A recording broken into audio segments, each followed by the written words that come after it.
Within the galaxy, there are few individuals quite like Obi-Wan Kenobi. No Jedi was bound by such strong friendships that quickly formed into such ultimate betrayals. And while some individuals claim to know everything there is about Obi-Wan, there are some subtle details that even those with the keenest of eyes don't know. So today we are taking a look at 10 things you definitely didn't know about Obi-Wan Kenobi, and the last one might surprise you. Spoiler warning ahead for obvious reasons. Number 10. Obi-Wan kept a hidden journal about Luke Skywalker. After Obi-Wan willingly allowed himself to be killed by Vader on the Death Star, Luke made his way back to Tatooine. He visits Kenobi's home and discovers a journal kept in a case labeled "For Luke." As we come to find out, Obi-Wan had been journaling about Luke and the harrowing tales he had while protecting the young Skywalker. On one occasion, Obi-Wan rescued Luke from Jabba the Hutt's enforcers, who were planning to sell Luke into slavery. Luke doesn't recall that encounter, which hints that Obi-Wan used a Jedi mind trick to erase that memory completely, sparing potential trauma for Luke. Obi-Wan also wrote down his personal thoughts and findings, including his eagerness to learn more about the Force, communicating with Qui-Gon Jinn, and reflecting on his decisions as a Jedi. Number 9. Obi-Wan almost left the Jedi Order with Anakin. In a limited-run comic series showcasing Anakin and Obi-Wan's early years of training, Anakin began having doubts about his position within the Jedi Order. Chancellor Palpatine leveraged this doubt, making Anakin become increasingly uneasy about how his life was planned out for him as the Chosen One. This led to thoughts about leaving the Jedi Order altogether. After discussing Anakin's possible departure from the Order, Obi-Wan decided that he would leave with Anakin and keep his promise to his fallen master, Qui-Gon Jinn.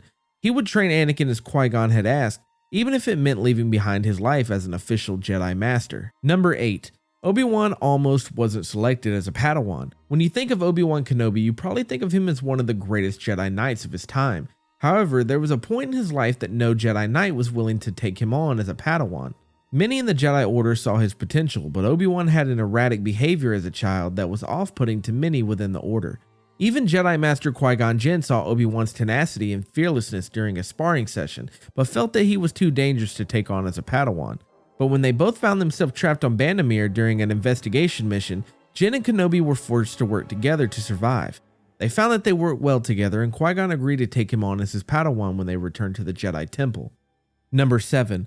Obi-Wan understood many different languages spoken throughout the galaxy. Unknown to many, Galactic Basic is the most common language spoken by individuals in the galaxy, including Obi-Wan, but that's not the only language he knows. Given that Kenobi served as a general in the Republic during the Clone Wars, Obi-Wan traveled to many different planets and came across many different species. This allowed him to learn a variety of different languages as a result. In fact, Obi-Wan managed to learn at least 5 different languages, including Twi'leki and Shriwook, which helped out a lot considering he shared a seat on the Millennium Falcon with Chewbacca in A New Hope. Number 6. Obi-Wan faked his own death and didn't tell Anakin. During the Clone Wars, Obi-Wan went on many dangerous missions that required interesting tactics to pull off. On one of those missions, Obi-Wan actually had to fake his own death during an undercover mission so he could infiltrate Moralo Eval's plot to kidnap Chancellor Palpatine. Kenobi even went as far as temporarily changing the bone structure in his face and taking on a completely different look physically. Obi-Wan was so determined to complete this mission successfully that he even left out his Padawan Anakin Skywalker from knowing he was actually alive. This left Anakin angry and confused, aiding in growing his distrust and ultimate fall to the dark side. Number 5. Obi-Wan was called Ben because, during many different missions and events in Obi-Wan's life, he frequently took on the name Ben rather than his actual name to avoid being found by his pursuers. For many, the reason for this name was simply that Ben was pretty common and wouldn't raise suspicions on assignments where anonymity was critical. However, in the Star Wars Legends novel Kenobi, it's revealed that Obi-Wan took the name of Ben because that's what Duchess Satine Kryze used to call him. Satine and Obi-Wan had fallen in love with each other before her untimely death in the Clone Wars, so it was only natural that he would have picked the name that Satine had always called him by. Number 4. The Master of Seresu. If you've only watched the films, you might be asking yourself, how did Obi-Wan Kenobi defeat the Chosen One, Anakin Skywalker, even after gaining the power of the dark side? Well, in extended canon, we find out what made Kenobi such a powerful force to deal with. After losing his master Qui-Gon Jinn to Darth Maul in The Phantom Menace, Obi-Wan decided not to follow the offensive route like his fallen master. He began to switch his style to the third traditional form of lightsaber combat. Seresu was developed to compensate for the lack of the second form's defensive capabilities. Essentially, Kenobi turned himself into an impenetrable defense force the galaxy has never seen. Obi-Wan's mastering of Seresu would end up playing a huge part in his survival on the climactic duel on Mustafar with Darth Vader. His defensive outlook on the battle would lead Kenobi to take the high ground, ultimately defeating Skywalker in battle. Jedi Master Mace Windu once said, Obi-Wan wasn't simply a master of Seresu, but rather the master of Seresu, someone truly one with the form.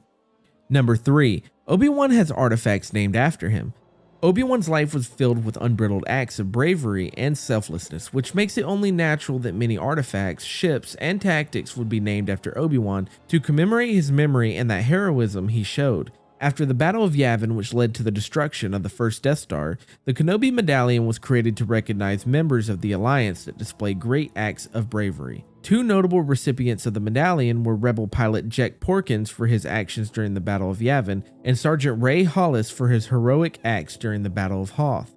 The Kenobi Offensive was a starship maneuver created by Obi-Wan and used by many pilots later on. It used a series of sniping attacks that drew a portion of enemy ships out of formation. Once the vessels were destroyed, the attacking ships flooded the gap and attacked the enemy from within. Number 2. Helped build Luke's lightsaber in Return of the Jedi. We all know that Luke Skywalker shows up at the beginning of Episode 6 with a brand new green lightsaber, but how did he get it? Obi-Wan left Luke a book sealed by his thumbprint that only Skywalker could open. Had anyone other than Luke tried to open it, they'd burst into flames from a trap set by Kenobi, protecting everything inside. Inside the book contains stories of Obi-Wan's adventures, a blueprint to building a lightsaber, parts for building a hilt, and as many fans believe, a green kyber crystal that belonged to Ben's former master, Qui-Gon Jinn. Number 1. Obi-Wan picked Luke over Leia. When Yoda lived on Dagobah near the end of his life, he frequently regretted not being able to train one more Padawan, specifically Leia Organa. He felt that Leia was the only one who could become a great Jedi and bring her father back, not Luke. But when Obi-Wan appeared to Yoda as a Force ghost asking him to train a Skywalker, he was adamant that it be Luke. Obi-Wan felt that Luke was their last hope. While Yoda persisted it was Leia that should be trained, it was Obi-Wan's insistence that ultimately led to Yoda conceding, though he still felt that Luke was unready and treated him so when he arrived on Dagobah 3 years later. In the end, Luke would prove Obi-Wan right and became a great Jedi that brought his father back from the dark side.